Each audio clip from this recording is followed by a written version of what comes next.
రాకాలోకంకి స్వాగతం. ఈ కంటెంట్ మీకు నచ్చినట్టయితే లైక్ చేయండి, మీ బంధుమిత్రులకు షేర్ చేయండి. ఇప్పటివరకు సబ్స్క్రైబ్ చేసుకోకపోతే సబ్స్క్రైబ్ బటన్ని నొక్కండి. అదేవిధంగా బెల్ ఐకాన్ని కూడా తప్పనిసరిగా నొక్కండి. జయలలిత జైలుకు వెళ్లాల్సి వచ్చినప్పుడు, అవినీతి కేసులో మిగతా కేసుల్లో జైలుకు వెళ్లాల్సి వచ్చినప్పుడు ఆమె 2 సార్లు తన బృందంలో అత్యంత విధేయుడు, విశ్వాసపాత్రుడు, నోట్లో నాలుక లేనటువంటి, ఏమాత్రము శక్తి సత్తువ లేనటువంటి అత్యంత బలహీనుడైనటువంటి ఓ పన్నీర్ సెల్వన్ని ముఖ్యమంత్రి చేసింది. పన్నీర్ సెల్వన్ ఈ 2 టర్మ్స్ కూడా ఎలా పరిపాలన సాగించాడంటే, ఆయన ముఖ్యమంత్రి కూర్చోవలసిన సీట్లో జయలలిత ఫోటో పెట్టి దాని పక్కన కూర్చుని ఆయన పరిపాలన సాగించేవాడు. ఒక సందర్భంలో 6 నెలలు, ఒక సందర్భంలో 8 నెలలు, ఇలాగ దీర్ఘకాలమే, మరి ఏదో 10 రోజులు 15 రోజులు కాకుండా కొంత దీర్ఘకాలమే పాలించినా కూడా ఆయన ముఖ్యమంత్రిగా ఉన్నప్పటికీ ముఖ్యమంత్రి సీట్లో జయలలిత ఫోటో పెట్టారు. లాలూ ప్రసాద్ యాదవ్ అవినీతి కేసులో వెళ్ళవలసి వచ్చినప్పుడు, జైలుకు వెళ్ళవలసి వచ్చినప్పుడు, ముఖ్యమంత్రి పదవికి రాజీనామా చేయవలసి వచ్చినప్పుడు ఆయన తన భార్య అయినటువంటి రాబ్డీ దేవిని తీసుకొచ్చి కూర్చోబెట్టాడు. ఆమె వంటింట్లో చపాతీలు ఒత్తుకుంటున్నటువంటి వ్యక్తిని నేరుగా తీసుకువెళ్ళి ఆమెను ముఖ్యమంత్రి పదవిలో కూర్చోబెట్టారు. ఆమె ఏం చేయాలన్నా, అసలు చిన్న కదలిక చేయాలన్నా కూడాను జైల్లో ఉన్నటువంటి లాలూ చెప్పేవారు, రాబ్డీ దేవి పాటించేవారు. ఇటీవల హేమంత్ సోరెన్ జైలుకు వెళ్ళవలసినటువంటి పరిస్థితి వచ్చింది. హేమంత్ సోరెన్ జైలుకు వెళ్ళవలసిన పరిస్థితి వెళ్తే, జార్ఖండ్ ముఖ్యమంత్రి ఆయన వెళ్ళవలసి వస్తే, ఆయన తన వ్యూహం తన టీములో అత్యంత బలహీనుడని భావించిన వ్యక్తిని తీసుకొచ్చి ముఖ్యమంత్రిగా కూర్చోబెట్టారు. సో రాజకీయాల్లో సగటు పార్టీలలో బూర్జువా పార్టీలు అని చెప్పి కమ్యూనిస్టులు ముద్ర వేసే పార్టీలన్నిట్లో కూడాను కీలుబొమ్మల్ని తీసుకొచ్చి ముఖ్యమంత్రిగా ఉంచి అసలు ముఖ్యమంత్రి జైల్లోకి వెళ్తుంటారు.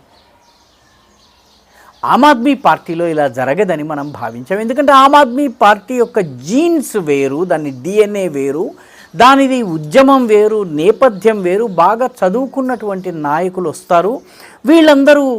వీళ్ళు ప్రజా సంక్షేమం కోసమే రంగంలోకి దిగినటువంటి వాళ్ళు, మంచి ఉద్యోగాల్ని వదిలేసుకుని వచ్చినటువంటి వాళ్ళు.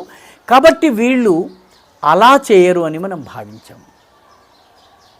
తమాషా ఏంటంటే, ఇటీవల 2-3 రోజుల క్రితము ఢిల్లీకి ముఖ్యమంత్రి అయినటువంటి ఆతిషి మార్లెనా, ఆమె ముఖ్యమంత్రి అయిన తర్వాత విలేకరులతో మాట్లాడుతూ ఒక మాట అంది. ఢిల్లీకి ఒకరే ముఖ్యమంత్రి, ఆ ముఖ్యమంత్రి పేరు అరవింద్ కేజ్రీవాల్. ఈ మాట ఆమె ఎప్పుడంది?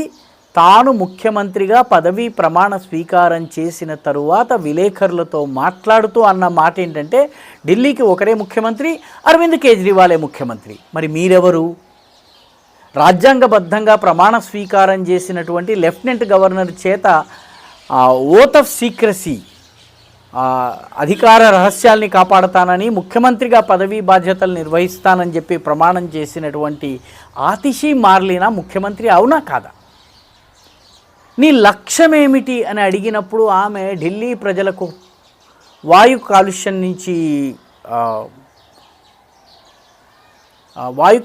నుంచి ఢిల్లీ ప్రజల్ని రక్షిస్తానని కానీ, వాటర్ లాగింగ్ నుంచి, చిన్న వాన పడగానే ఢిల్లీ మొత్తం మునిగిపోతోంది, ఆ పరిస్థితిని మారుస్తానని కానీ, విద్యుత్ సరఫరాలో వచ్చే అంతరాయాల్ని తొలగిస్తానని కానీ, ఉపాధి అవకాశాలని పెంచుతానని కానీ చెప్పలేదు. నా లక్ష్యము ముఖ్యమంత్రిగా, నా లక్ష్యము మళ్ళీ అరవింద్ కేజ్రీవాల్ని ముఖ్యమంత్రిగా ఢిల్లీలో గద్దె మీద కూర్చోబెట్టడం అన్నారు.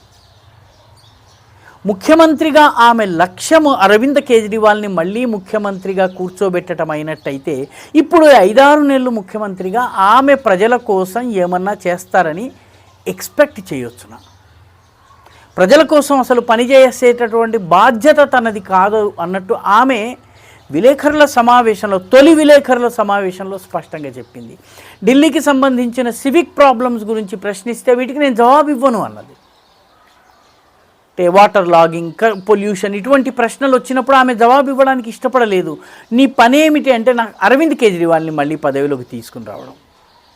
అంటే ఆమె 5 నెలల తరువాత 4 నెలల తరువాత జనవరిలోనో ఫిబ్రవరిలోనో లేకపోతే అదృష్టం ఉంటే నవంబర్లోనో జరిగే ఎన్నికల్లో అరవింద్ కేజ్రీవాల్ని గెలిపించటము ఆమె లక్ష్యము తప్ప ప్రజాసేవ, ప్రజా సంక్షేమము, ప్రజాభివృద్ధి కాదు.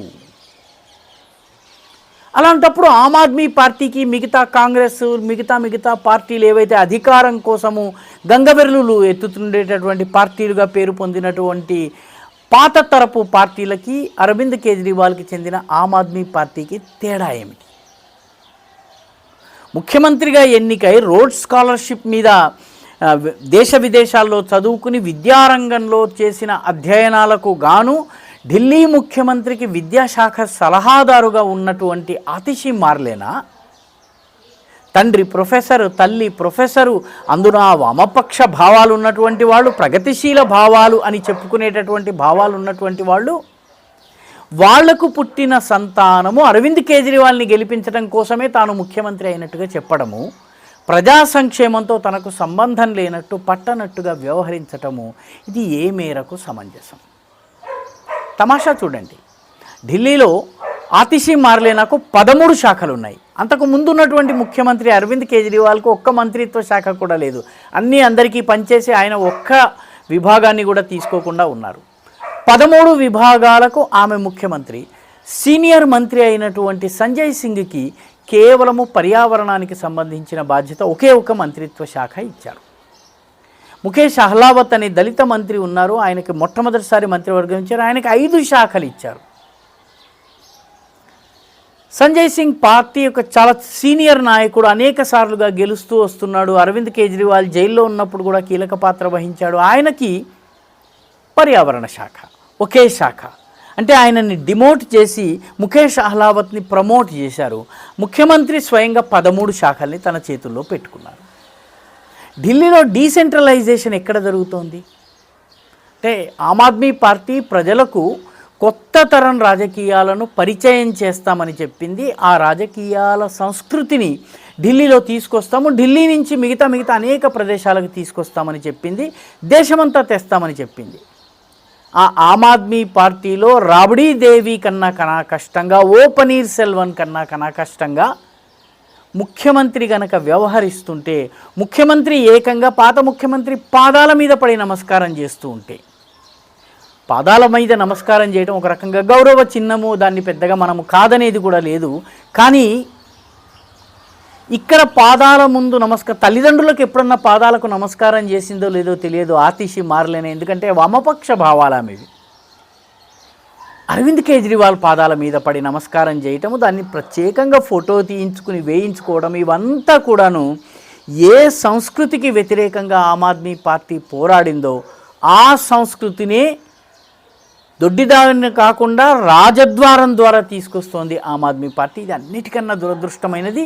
ఏ అవినీతికి వ్యతిరేకంగా పోరాడిందో ఆ అవినీతి కేసుల్లోనే ఈరోజు ఆమ్ ఆద్మీ పార్టీకి సంబంధించినటువంటి ఎమ్మెల్యేలు, మంత్రులు, ఆఖరికి ముఖ్యమంత్రి, ఉప ముఖ్యమంత్రి కూడా జైల్లో ఉండడం అనేది భారత రాజకీయాల్లోని అతిపెద్ద విషాదంగా మనము చెప్పుకోవాల్సిందే. ఈ వీడియో మీకు నచ్చినట్టయితే లైక్ చేయండి, షేర్ చేయండి, ఈ ఛానల్కు సబ్స్క్రైబ్ చేయండి. మీ అభిప్రాయాన్ని కమెంట్ల రూపంలో తప్పనిసరిగా పంపించండి.